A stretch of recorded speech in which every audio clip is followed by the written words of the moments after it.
Esteban Magnani. ¿Cómo le va? Muy buenos días, ¿cómo andan por ahí? ¿Todo tranquilo? Sí, acá escuchando las noticias, disfrutando de la tranquilidad que me trae Caputo diciendo que está todo bien. ¿Qué puede fallar? Porque aparte, lo bueno es que el tipo ya aprendió de sus errores, así que Sí, no va a hacer dos veces lo mismo, ¿no? claro. Bueno, ayer Robelli lo que nos decía es que el FMI le va a pedir a Caputo que se vaya.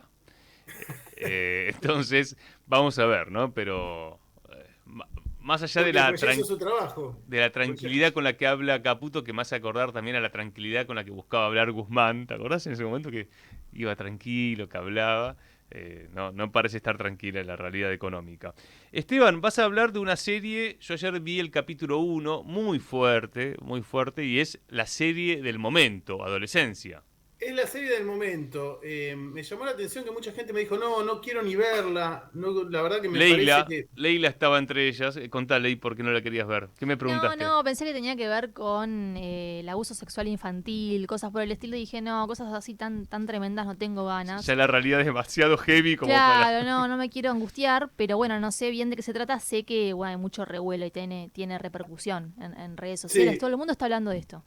sí, sí, bueno, como serie me parece excelente la forma en la que está filmada, en una sola toma. Es realmente admirable, cómo no te deja descansar. Y no es sobre abuso infantil, sino es más bien, yo diría, sobre nuevas formas de construcción de la masculinidad en adolescentes muy jóvenes, ¿no? Pensar en adolescentes jóvenes, la revolución hormonal, 12, 13 años, de golpe empiezan a tener todo ese volcán interior. Es un momento de mucha inseguridad para todos, hombres y mujeres, por supuesto, ¿no? Pero acá enfoca particularmente en los hombres, de construcción de la propia identidad, de cómo lo vas a hacer. En general, en particular, ahí sí, entre los hombres se da esta cuestión del poco diálogo entre pares.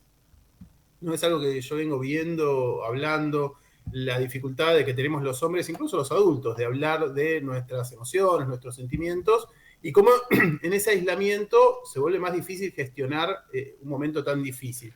Y también una tradición que creo que se ha modificado en parte, pero no sé cuánto, realmente no sé si existe alguien que tenga las estadísticas acerca de esto, del diálogo con los padres, ¿no? De los padres como alguien que te muestra también su debilidad y te ayuda a procesar eso de una manera que no encaje en estos modelos sociales inalcanzables de esas masculinidades súper musculosas, exitosas, facheras, seguras, que no dudan, que no tienen un momento de flaqueza. Bueno, no te quiero decir demasiado sobre la serie, pero la serie trabaja mucho sobre esto y lo que abre es también la cuestión esta de cómo en ese momento de tanta fragilidad los algoritmos que son muy buenos en detectar a los influenciables, lo hablábamos mucho cuando hablamos de Cambridge Analytica, no es tanto que le hayan encontrado una receta para modificar el comportamiento de todos y cada uno de los seres humanos, sino que sobre todo el algoritmo lo que va encontrando son ciertos patrones, ¿no? A partir de la construcción de perfiles que permiten detectar personas que son influenciables en el sentido que yo les quiero dar. En el caso de los algoritmos que usan muchos los adolescentes, pensemos en plataformas como YouTube, Instagram y otras redes sociales, lo que detectan es un patrón que hace que determinado tipo de video, determinado tipo de consumo garantice o dé ciertas garantías de que va a ser consumido.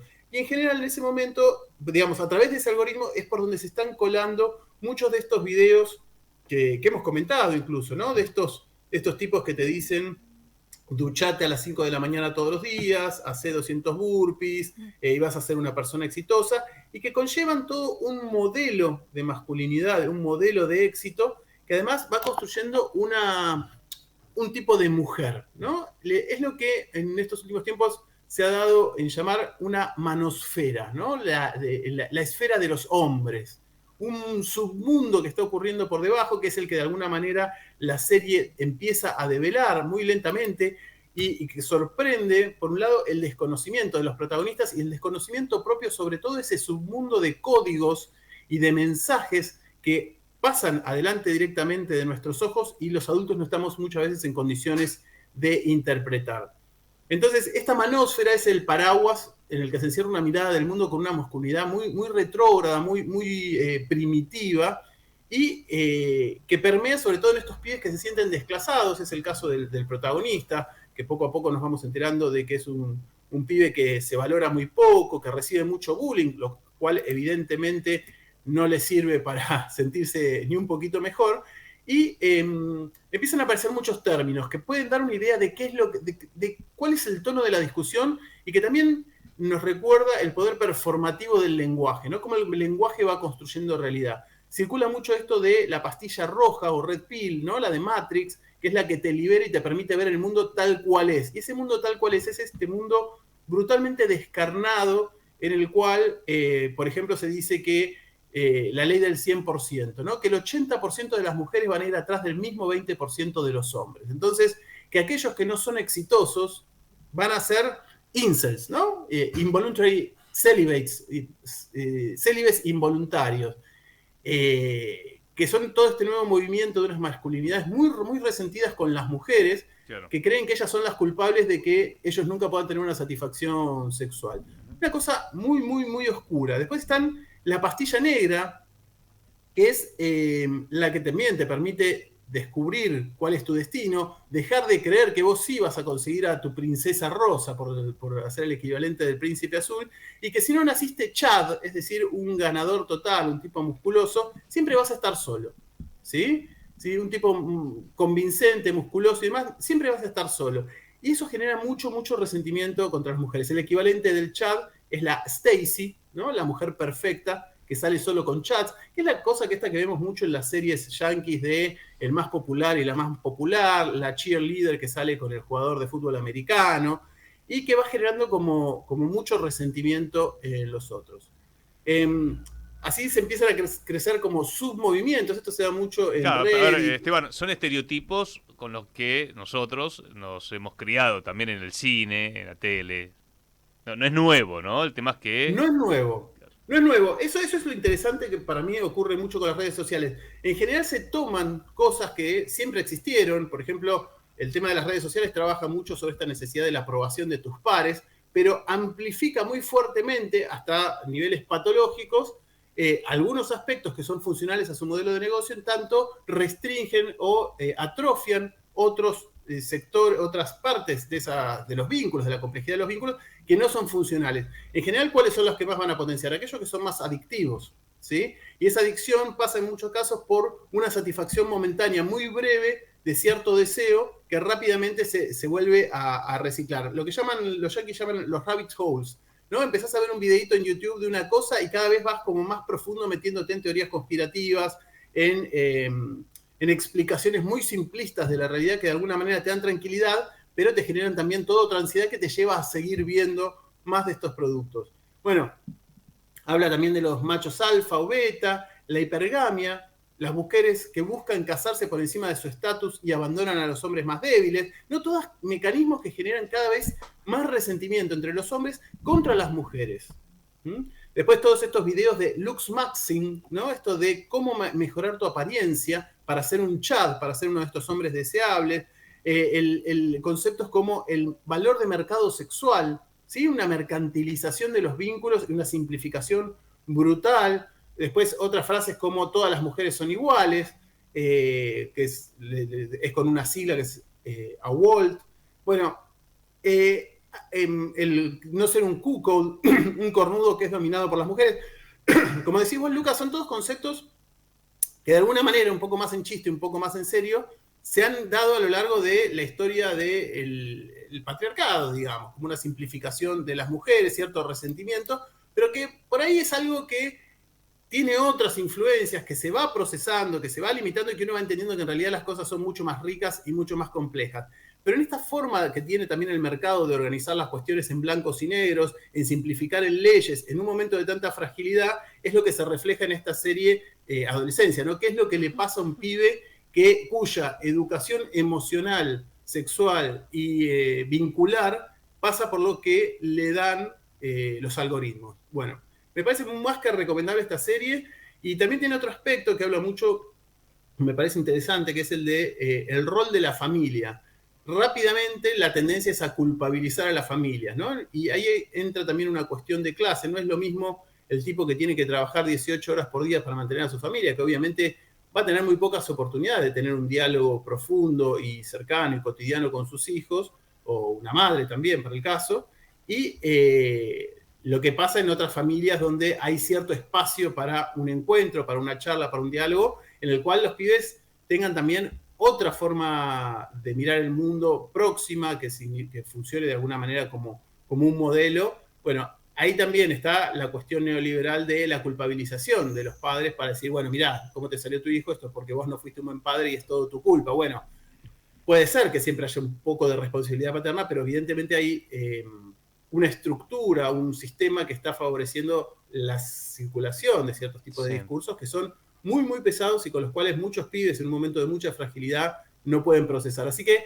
esto estaría bueno hablarlo también con la gente de Faro Digital, que siempre está comentando esta cuestión de que recordemos que las redes son también un espacio donde hay cosas buenas y malas, y que de la misma manera que uno no dejaría a su niño caminar por la calle solo, no debe dejar que su hijo ande por las redes solo, sino que lo tiene que acompañar, charlar, y sobre todo generar los espacios para que en el momento en que el pibe detecte una señal, algo que lo asusta, pueda compartirlo o con uno o con un familiar, con algún adulto que entiende, que lo pueda guiar un poco para decir, no, esto no te lo tomes tan en serio, esto no es así, relativizar y cuidar a los pibes de todo ese submundo en el cual habitan muchas horas por día y del cual muchas veces no nos enteramos.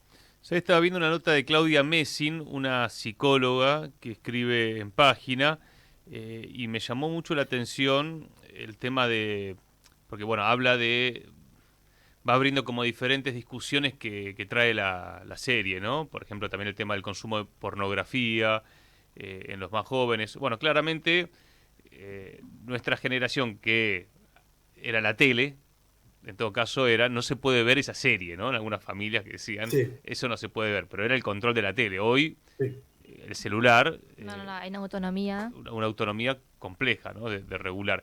Sí, yo vi algunas estadísticas recientes sobre la edad en la cual se empieza a acceder a la pornografía y está bajando drásticamente, porque muchos ni siquiera empiezan porque haya un deseo sexual, sino por simple curiosidad. Mirá lo que vi, compañerito por ahí que tiene más curiosidad o que tiene más libertad para hacerlo, de golpe te dice, mirá lo que encontré, y claro, se encuentran con un tipo de sexualidad que aparte no refleja en general la realidad, que es tremendo. Y otro de los puntos que aborda esta psicóloga es la multiplicación del consumo de metilfenidato en el mundo, que es un medicamento para el déficit de atención.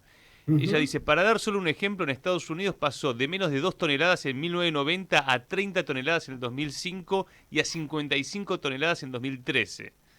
En la Argentina, entre el 94 y el 2005, se registró un aumento de consumo de esta droga del 900% entre el 2003 y el 2015. Bueno, eso es algo que desarrolla también Jonathan Haidt en el libro La generación ansiosa. Claro, que lo trabajaste el otro día, sí.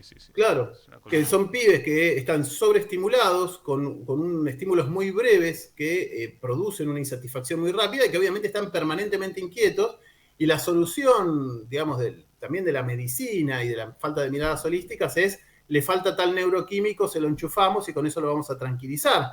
Y en realidad no estás atacando el síntoma sin atacar la raíz del problema, que es un problema social, ¿no? La cantidad, bueno, eso se daría para otra columna, pero la cantidad de patologías que ya no se pueden pensar como individuales, como problemas neuroquímicos, sino como pandemias producidas por el sistema mismo. Es algo que trabaja también, que hemos hecho una columna, Mark Fisher, que habla de esto, de cómo el neoliberalismo despolitiza la enfermedad, cuando evidentemente, si vos tenés una enfermedad psiquiátrica que se multiplica, que se expande, como de la cual habla Jonathan Haidt, vos tenés que ver qué es lo que está pasando a nivel sistémico, no podés seguir responsabilizando a los individuos.